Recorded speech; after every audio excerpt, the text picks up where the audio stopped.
Hello दोस्तों, स्वागत है आपका क्रिक टाइम आउट 11 चैनल पे। और आज जो हम मैच कवर करने वाले हैं वो है आईसीसी विमेंस टी20 वर्ल्ड कप का फोर्थ मैच, जो होने वाला है इंडिया वर्सेस न्यूजीलैंड के बीच में। और मैच की डेट रहेगी 4 अक्टूबर।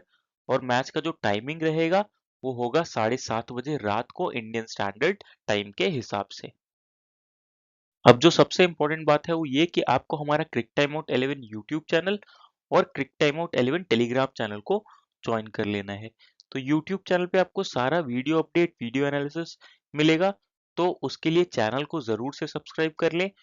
और साथ ही साथ किसी भी लाइव अपडेट के लिए, पिच रिपोर्ट या किसी भी प्लेयर का इंक्लूजन होता है, कोई भी प्लेयर टीम से बाहर जाता है, तो वो सारी चीज़ें आपको हमारे टेलीग्राम चैनल पे मिल जाएगी। तो उसके लिए टेलीग्राम चैनल को भी ज़रूर से ज्वाइन कर लीजिए। अब अगर बात करें मैच वेन्यू और पिच एनालिसिस की, तो मैच होने वाला है Dubai international cricket stadium UAE में। और यहाँ की पिच जो रहेगी मोस्टली वो बैटिंग फ्रेंडली रहेगी। और क्योंकि ये इनिशियल मैच है इस टूर्नामेंट का, तो फिलहाल के लिए पिच अच्छा परफॉर्म करेगी। जैसे जैसे टूर्नामेंट आगे बढ़ता जाएगा, पिच थोड़ा स्लोअर साइड पे होता जाएगा। लेकिन अभी क्योंकि ये दूसरा ही मैच होगा इस पिच पे, इससे पहले साउथ अफ्रीका वेस्ट इंडीज का होगा, तो इस वजह से विकेट अच्छा खेलना चाहिए, बैटर्स को एडवांटेज होना चाहिए। और एक बहुत इंपॉर्टेंट बात कि ड्यू फैक्टर जो है वो काफी ज्यादा रोल प्ले करेगा इस मैच में। और जो टीम टॉस जीतती है वो चेज करना चाहेगी, वो पहले बॉलिंग करना चाहेगी। तो इस बात का ध्यान रखिएगा। अब अगर बात करें कुछ प्रीवियस स्कोर्स की, तो देखिए स्कॉटलैंड और यूएई की यहाँ पे सीरीज हुई थी रिसेंट में। और उसके 3 मैचेस के स्कोर्स हैं ये। तो थर्ड लास्ट मैच में स्कॉटलैंड ने बनाए 147 रन 8 विकेट के नुकसान पे। यूएई ने आराम से चेज कर लिया 17.4 ओवर में। तो उस मैच में पेस को 5, स्पिन को 5 विकेट मिले थे। अब चलते हैं उसके अगले मैच की तरफ। तो वहां स्कॉटलैंड ने पहली बैटिंग करते हुए बनाए 121 रन 8 विकेट के नुकसान पे। और यूएई चेस करते हुए 112 रन ही बना पाई 9 विकेट के नुकसान पे। उस मैच में पेस को 11, स्पिन को 5 विकेट मिले थे। अब बात करते हैं जो लास्ट मैच हुआ था यहाँ पे। स्कॉटलैंड ने उस मैच में बनाए 94 रन और यूएई 62 रन पे ऑल आउट हो गई। सॉरी, ये 162 नहीं है, ये 62 होएगा। तो यूएई 62 रन पे ऑल आउट हो गई। पेस को 11 और स्पिन को 9 विकेट्स मिले थे उस मैच में। तो पेसर्स के लिए भी एडवांटेज रहता है इस पिच पे। अब बात करें एवरेज स्कोर की, तो एवरेज स्कोर देखिए क्योंकि दोनों टीम का बैटिंग ऑर्डर काफी स्ट्रांग है, तो 150 से 180 के बीच में बनना चाहिए फिलहाल। अब अगर बात कर ले लास्ट के 5 मैच के परफॉर्मेंस की, तो इंडिया अपने 5 में से 4 मैचेस जीत के आ रही है। वहीं न्यूजीलैंड अपने 5 मैचेस लगातार हार के आ रही है, कॉन्फिडेंस काफी डाउन होगा। और अगर बात करें हेड टू हेड की, तो दोनों के रिकॉर्ड्स बराबर है, 11-11 से दोनों टीम बराबरी पे है। लेकिन क्योंकि दोनों टीम्स अच्छी हैं, तो एक थ्रिलर मुकाबला आपको देखने को मिलना चाहिए। अब अगर बात करें इंडिया वुमेन्स स्क्वाड की, तो स्मृति मंदाना ओपन करेंगी शिफाली वर्मा के साथ। फिर आएंगी हरमनप्रीत कौर, जमैमा रॉड्रिगेज, ऋचा घोष, दीप्ति शर्मा, पूजा वस्त्राकर, आशा शोभना, राधा यादव, श्रेयंका पाटिल और रेणुका सिंह। हो सकता है आशा शोभना की जगह अरुंधति रेड्डी भी खेल जाए अगर पिच में उतना स्पिनर्स को सपोर्ट नहीं हुआ तो। अगर बात कर लें अब ओवर डिवीजन की, तो देखिए रेणुका सिंह अपने पूरे ओवर्स करने चाहिए, पूजा वस्त्राकर पूरे ओवर करने चाहिए और दीप्ति शर्मा पूरे ओवर करने चाहिए। तो ये हो गए टोटल 12 ओवर्स। बचे हुए 8 ओवर्स जो है वो या तो आशा शोभना, अरुंधति रेड्डी जो भी खेलेंगे उनमें से कोई एक, राधा यादव और श्रेयंका पाटिल। ठीक है। और बात करें अगर डेथ ओवर्स की, तो डेथ ओवर दीप्ति शर्मा एक कंफर्म रहेंगी। उसके बाद डेथ ओवर डिपेंड करेगा, या तो कभी श्रेयंका पाटिल कर जाती हैं, कभी राधा यादव कर जाती हैं, कभी पूजा वस्त्राकर भी कर जाती हैं। तो इस बात का ध्यान रखिएगा, मोस्ट प्रोबेबली पूजा वस्त्राकर करनी चाहिए डेथ। अब बात कर लेते हैं इंडिया के प्लेयर्स के स्टैट्स की, तो स्मृति मंदाना 141 मैचेस की 135 इनिंग्स में 3,493 रन है, 28 का एवरेज, 122 का स्ट्राइक रेट। रीसेंट फॉर्म काफी ज्यादा अच्छा चल रहा है। लास्ट के अगर आप 5 मैचेस में देखेंगे तो 250 आ चुके हैं और एक 45 का अच्छा स्कोर आया था। और ऐसी विकेट जहां पे बैटिंग को थोड़ा सा भी एडवांटेज रहता है, ये काफी ज्यादा अच्छा परफॉर्म करके जाती है। तो आप इनको टीम में जरूर रखिए और साथ ही साथ ये differential captaincy, vice captaincy option भी हो जाएंगे आपके लिए। तो आप जरूर कवर करके चलिए। फिर आते हैं शिफाली वर्मा, तो 81 मैचेस की 80 इनिंग्स में 1948 रन है, 25 का एवरेज, 130 का स्ट्राइक रेट। बात करें रीसेंट फॉर्म की तो इनका भी रीसेंट फॉर्म काफी अच्छा चल रहा है। इनके साथ बस दिक्कत ये रहती है कि ओवर हिटिंग के चक्कर में कंसिस्टेंसी इनका काफी खराब रहता है। तो अगर एक दो बॉल पे छक्का मार देगी तो फिर उस ओवर को यूटिलाइज नहीं करती है, सिंगल लेके स्ट्राइक चेंज करे और दूसरे बैटर को चांस दे, फिर वही छक्का मारने के चक्कर में लगी रहेंगी और वहां पे अपना विकेट फेंक जाती हैं। तो एक कंसिस्टेंसी वाला चक्कर हमेशा रहता है इनके साथ। लेकिन अभी अमोल मजूमदार जो इंडिया के कोच हैं उन्होंने बोला है कि इनकी कंसिस्टेंसी पे भी काम करा गया है और हो सकता है ये सेंसिबल क्रिकेट खेलें, तो ये आपके लिए एक अच्छी पिक रहेगी। फिर आती हैं हरमनप्रीत कौर, तो 173 मैचेस की 153 इनिंग्स में 3426 रन है, 28 का एवरेज, 94 का स्ट्राइक रेट है, 32 विकेट्स ले रखे हैं। बात करें लास्ट के कुछ मैचेस की तो 66 का अच्छा स्कोर आया है। लेकिन अब इनका बैटिंग ऑर्डर डिसाइड हो गया है, ये वन डाउन आएगी और वन डाउन ये बहुत ही ज्यादा घातक बैट्समैन हो जाती हैं। तो आप इनको जरूर से कवर करके चलिए। शुरू में ये टाइम लेके खेल सकती है लेकिन लास्ट में फिर हिटिंग कर सकती है, क्योंकि अब वन डाउन है तो इनको टाइम तो मिलेगा विकेट पे, तो उसका ये बहुत अच्छे से इस्तेमाल कर सकती हैं। तो आपके लिए अच्छे पिक होंगी, जरूर कवर करके चलिए। फिर आती हैं जमाइमा रोड्रिगेज, तो 100 मैचेस की 87 इनिंग्स में 2074 रन है, 30 का एवरेज, 114 का स्ट्राइक रेट। बात करें लास्ट के 5 मैचेस की तो फॉर्म एवरेज चल रहा है, लेकिन ये भी आपके लिए टू डाउन अच्छी पिक हो जाती है, क्योंकि बैटिंग विकेट की ये भी अच्छी प्लेयर है, तो आप इनको भी कवर करके आराम से चल सकते हैं। फिर आती हैं ऋचा घोष, तो 55 मैचेस की 44 इनिंग्स में 860 रन है, 28 का एवरेज, 140 का स्ट्राइक रेट। रिसेंट में काफी ज्यादा इंप्रेस करा है इन्होंने और फॉर्म काफी ज्यादा अच्छा चल भी रहा है, और साथ ही साथ विकेट कीपिंग का बैकअप रहेगा तो और भी अच्छे पिक हो जाती है। तो आप इनको जरूर कवर करके चलिए, विकेट कीपिंग सेक्शन में ये ही सबसे अच्छे पिक आपके लिए रहेंगी। फिर आती हैं Deepti Sharma, one of the best all-rounder in world cricket. तो अब बात करें इनके स्टैट्स की तो 117 मैचेस की 75 इनिंग्स में 1020 रन है, 23 का एवरेज, 104 का स्ट्राइक रेट है, विकेट्स 131 ले रखे हैं। डेथ में बॉलिंग करेंगी, विकेट लेना जानती है वहां पे, साथ ही साथ बैटिंग करना जानती है, और जब बैटिंग आएगी तो आराम से एक छोर पकड़ के ये खेल भी सकती हैं और लास्ट में हिटिंग भी कर सकती हैं। तो आप इनको जरूर कवर करके चलिए। कैप्टनसी के लिए भी आपके लिए अच्छी चॉइस हो जाती है, और इंडिया अगर फर्स्ट बॉलिंग करेगा तो आपके लिए ये डिफॉल्ट कैप्टनसी पिक होंगी, क्योंकि वहां पे ये डेथ में बॉलिंग करेंगी। तो जरूर कवर करके चलिए। फिर आती हैं पूजा वस्त्राकर, तो 70 मैचेस में 57 विकेट्स ले रखे हैं, रीसेंट फॉर्म काफी अच्छा चल रहा है, बैटिंग बैकअप रहेगा, डेथ में बॉलिंग करेंगी। तो ये भी आपके लिए अच्छी पिक हो जाती है, जरूर कवर करके चलिए। और ऐसी पिचेस पे जहाँ पे पेस और बाउंस मिलता है तो इनकी बॉल्स स्किड भी करती है, अच्छा परफॉर्म कर सकती हैं ये, और अच्छी विकेट्स लेके जा सकती हैं इस मैच में। तो जरूर कवर करके चलिए। फिर आती है आशा शोभना, तो 3 मैचेस में 4 विकेट्स मिले हुए हैं। पिच में जहां से उतना मदद नहीं मिलता वहां से ये उतना अच्छा परफॉर्म नहीं करती, तो फिलहाल के लिए एवरेज ही ऑप्शन रहेंगी। और अगर सेकेंड इनिंग्स में बॉलिंग आती है तो उस केस में ड्यू फैक्टर भी रहेगा, तो आराम से आप वहां पे छोड़ने का रिस्क ले सकते हैं। फिर आती है राधा यादव, तो 80 मैचेस में 90 विकेट्स मिल रखे हैं। बात करें फॉर्म की तो रिसेंट फॉर्म सही चल रहा है, टोटल 6 विकेट्स ले रखे हैं 5 मैचेस में। लेकिन अगर पिच से मदद नहीं मिलती है तो ये भी उतनी अच्छी पिक रह नहीं जाती हैं। और ऐसा होना चाहिए कि इनिशियल फेज है मैच का, तो पिच बैटिंग को ज्यादा सपोर्ट करेगी, स्पिन फ्रेंडली कम होगा, तो उस वजह से ये भी आपके लिए एवरेज ऑप्शन रहेंगी। जैसे जैसे टूर्नामेंट आगे बढ़ता जाएगा और पिच स्लो होता जाएगा वहां पे आपके लिए अच्छे पिक हो सकती है। तो इस वजह से फिलहाल के लिए हम एवरेज कंसीडर करके चल रहे हैं। फिर आती है श्रियंका पाटिल, तो 12 मैचेस की 3 इनिंग्स में 12 रन है, 12 का एवरेज, 80 का स्ट्राइक रेट है, विकेट 16 ले रखे हैं। रीसेंट फॉर्म इनका काफी ज्यादा अच्छा चल रहा है और विकेट टेकिंग ऑप्शन रहती है, लाइन लेंथ सटीक रहता है, तो आप इनको कवर करके चल सकते हैं, अच्छी ऑप्शन रहेंगी आपके लिए।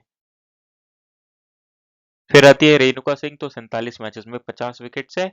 बात करें अगर लास्ट के 5 मैचेस की तो टोटल इन्होंने 7 विकेट्स ले रखे हैं, विकेट टेकिंग बॉलर है। और अगर पिच से थोड़ा सा भी परचेज मिला, क्योंकि ग्रास हल्का रहेगा, और अगर थोड़ा सा भी पिच से परचेज मिलता है वहां पे ये स्विंग कराना चाहती हैं और विकेट टेकिंग ऑप्शन रहती है, तो इनको आप कवर करके आराम से चल सकते हैं। अब बात करते हैं न्यूजीलैंड वुमेन के स्क्वाड की, तो सूजी बेट्स ओपन करेंगी जॉर्जिया प्लेमर के साथ। फिर आएंगी Amelia Kerr, Sophie Devine, Brooke Halliday, Maddy Green, Isabella Gaze, Leah Tahuhu, जेस कैर, ईडन कार्सन और फ्रैन जोनास। अब अगर बात करें यहाँ पे ओवर डिवीजन की, तो देखिए एमिलिया कैर और लिया ताहू अपने पूरे ओवर करने चाहिए। फिर जो ज्यादा ओवर्स करेंगी वो रहेंगी जेस, ईडन कार्सन और फ्रैन जोनास। तो ये अप्रोक्सीमेट 16 ओवर्स के करीब हो गए, और बाकी जो 2-3 ओवर्स बच जाते हैं वो सोफी डिवाइन और ब्रुक हैलिडे मिलके करेंगी। अब अगर बात करें न्यूजीलैंड के प्लेयर्स के स्टैट्स की, तो सूजी बेट 165 मैचेस की 162 इनिंग्स में 4434 रन है, 29 का एवरेज, 108 का स्ट्राइक रेट, विकेट्स 58 ले रखे हैं। रीसेंट फॉर्म आप देखेंगे तो हर मैच में स्टार्ट मिला है, और अगर बैटिंग विकेट रहती है तो ये भी आपके लिए अच्छे पिक हो जाती है। उस केस में आप इनको कवर करके चल सकते हैं। इनके साथ भी वो शिफाली वर्मा वाला केस रहता है कि कभी कभार ओवर हिटिंग के चक्कर में ये आउट हो जाती हैं जल्दी। फिर आती हैं जॉर्जिया प्लेमर, तो 31 मैचेस की 24 इनिंग्स में 246 रन है, 12 का एवरेज, 88 का स्ट्राइक रेट। फॉर्म रिसेंट उतना अच्छा है नहीं, तो आप आराम से इनको भी छोड़ सकते हैं। फिर आती हैं एमिलिया कैर, तो 79 मैचेस की 61 इनिंग्स में 1161 रन है, 25 का एवरेज, 111 का स्ट्राइक रेट है, 78 विकेट्स ले रखे हैं। बात करें रीसेंट फॉर्म की, तो काफी ज्यादा अच्छा चल रहा है। बैटिंग या बॉलिंग ये दोनों से ही पॉइंट्स दिला के देके जाती हैं, और साथ ही साथ डेथ में बॉलिंग करने भी आएंगी, तो वहां पे भी विकेट लेने के ज्यादा चांसेस रहेंगे। तो इनको आप जरूर कवर करके चलिए, अच्छी ऑप्शन रहेगी, अच्छी कैप्टनसी ऑप्शन, सबसे सेफ कैप्टनसी ऑप्शन आपके लिए ये इस मैच में रहेंगी। फिर आती है सूजी बेट्स, तो 137 मैचेस की 133 इनिंग्स में 3277 रन है, 28 का एवरेज, 121 का स्ट्राइक रेट, 117 विकेट्स ले रखे हैं। बात करें इनके रीसेंट फॉर्म की, तो काफी ज्यादा खराब चल रहा है। एक तो ये ओपनिंग नहीं कर रही है, तो उस चीज का डिसएडवांटेज इनके साथ रह रहा है, ठीक है। और साथ ही साथ अब बॉलिंग भी ज्यादा नहीं कर रही है, तो एक वो फैक्टर भी इनके साथ रहेगा। तो फिलहाल के लिए ये एवरेज ही पिक रहेंगी, अपने आप को भी उतना मौका दे नहीं रही हैं, लेकिन प्लेयर काफी अच्छे हैं। एज अ ट्रम्प कार्ड आप इनको ट्राई कर सकते हैं, लेकिन फिलहाल के लिए ये एवरेज ऑप्शन रहेंगी। फिर आती है ब्रुक हैलिडे, तो 35 मैचेस की 28 इनिंग्स में 295 रन है, 12 का एवरेज, 90 का स्ट्राइक रेट है, 4 विकेट्स ले रखे हैं। रिसेंट फॉर्म ठीक ठाक ही चल रहा है, मतलब बॉलिंग से इन्होंने विकेट्स लिए हैं, लेकिन उतना ज्यादा मौका मिलेगा नहीं इनको, और बॉलिंग भी उतनी ज्यादा आनी नहीं चाहिए, एकाकी ओवर करनी चाहिए, और बैटिंग से अभी उतनी रिलायबिलिटी दिखाई नहीं है, तो एवरेज ही ऑप्शन रहेगी, आप आराम से छोड़ सकते हैं। फिर आती है मैडी ग्रीन, तो 100 मैचेस की 84 इनिंग्स में 1074 रन है, 16 का एवरेज, 99 का स्ट्राइक रेट है। रीसेंट फॉर्म की बात करें तो स्टार्ट्स मिल रहे हैं, लेकिन एवरेज ही पिक रहेंगी, आराम से आप ग्रैंड लीग में ट्राई करिए, स्मॉल लीग में छोड़ दीजिएगा। फिर आती है इजी गेज, तो 26 मैचेस की 17 इनिंग्स में 189 रन है, 13 का एवरेज, 103 का स्ट्राइक रेट है। फॉर्म इनका भी कुछ खास नहीं चल रहा है, तो आराम से आप छोड़ सकते हैं, विकेट कीपिंग सेक्शन में इनसे अच्छे ऑप्शन हमारे लिए अवेलेबल हैं। फिर आती है लिया तहुआ, तो 90 मैचेस में 88 विकेट्स ले रखे हैं, और अगर पिच में पेस एंड बाउंस रहता है तो ये काफी ज्यादा इफेक्टिव हो जाती है, और रीसेंट फॉर्म भी इनका अच्छा चल रहा है, तो आप आराम से इनको कवर करके चल सकते हैं। और अपने पूरे 4 ओवर्स जरूर डालेंगे ये, क्योंकि अगर ड्यू आता है तो पेसर्स ही ज्यादा ओवर्स डालते हैं, उस केस में स्पिनर्स के ओवर ही घटते हैं, तो आपके लिए ये एक ट्रम्प कार्ड पिक का काम करेंगी इस मैच में। फिर आती है जेस केयर, तो 35 मैचेस में 18 विकेट्स ले रखे हैं, रीसेंट फॉर्म उतना अच्छा चल नहीं रहा है, अगर लास्ट के 5 मैचेस की बात करें तो एक ही विकेट है, तो फॉर्म वाइज तो ये अच्छे पिक नहीं होंगी, लेकिन ये बैटिंग का बैकअप देती है, तो उस वजह से आप इनको कवर करके चलना चाहें तो चल सकते हैं, ठीक ठाक ऑप्शन रहेंगी आपके लिए ये।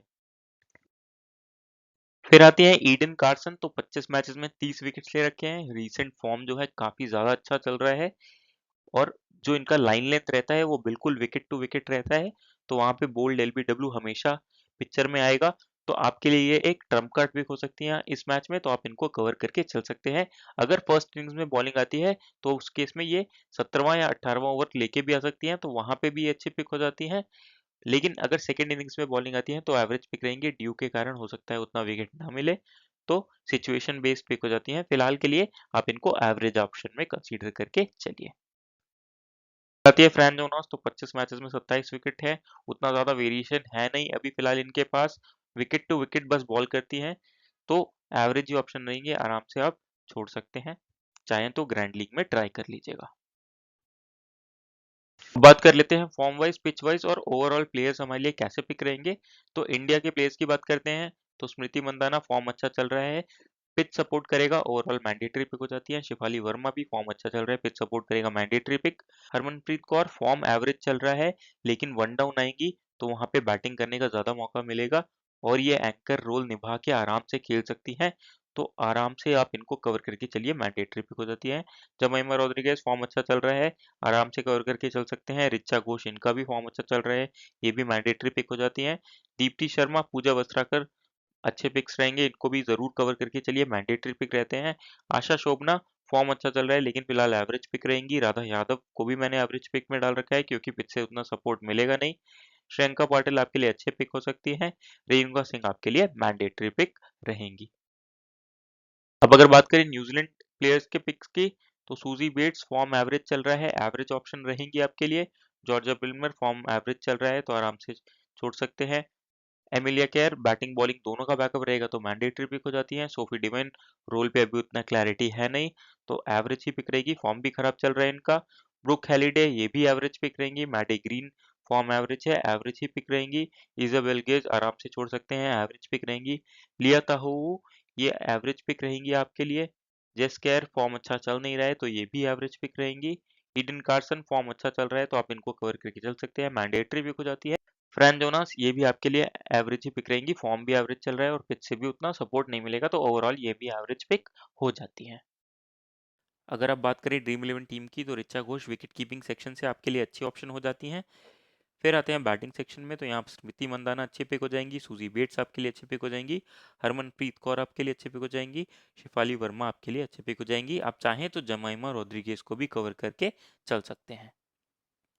फिर आते हैं ऑलराउंडर सेक्शन में, तो यहाँ पे दीप्ति शर्मा मैंडेटरी पिक हो जाती हैं, एमिलिया केयर मैंडेटरी पिक हो जाती हैं, पूजा वस्त्राकर मैंडेटरी पिक हो जाती हैं। अब चलते हैं बॉलिंग सेक्शन की तरफ, तो यहाँ से रेणुका सिंह ठाकुर आपके लिए अच्छे पिक रहेंगी, लिया ताहू आपके लिए अच्छे पिक हो जाती हैं, और जो थर्ड बॉलिंग ऑप्शन है फिलहाल के लिए मैं श्रेयंका पाटिल को लेके चल रहा हूँ। अब अगर बात करें कैप्टन वाइस कैप्टन की, तो Emilia care default captaincy option हो जाती है। वाइस कैप्टन आपके लिए सबसे अच्छी दीप्ति शर्मा रहेंगी। तो कुछ इस प्रकार की रहेगी हमारी टीम, और अगर इसमें कोई भी चेंजेस होते हैं तो वो आपको हमारे टेलीग्राम चैनल पे मिल जाएंगे। उसके लिए टेलीग्राम चैनल को ज़रूर से ज्वाइन कर लीजिएगा, और जो सबसे इंपॉर्टेंट बात है कि हमारा क्रिक टाइम आउट 11 यूट्यूब चैनल ज़रूर से सब्सक्राइब कर लें। वहाँ पे आपको वीडियो अपडेट्स और वीडियो एनालिसिस मिलता रहेगा, और जब आप वीडियोस अपने हिसाब से देख के टीम बनाते हैं तो मोस्ट ऑफ द केसेस में आप विनिंग जोन में रहेंगे। तो मिलते हैं अगली वीडियो के साथ। Thank you.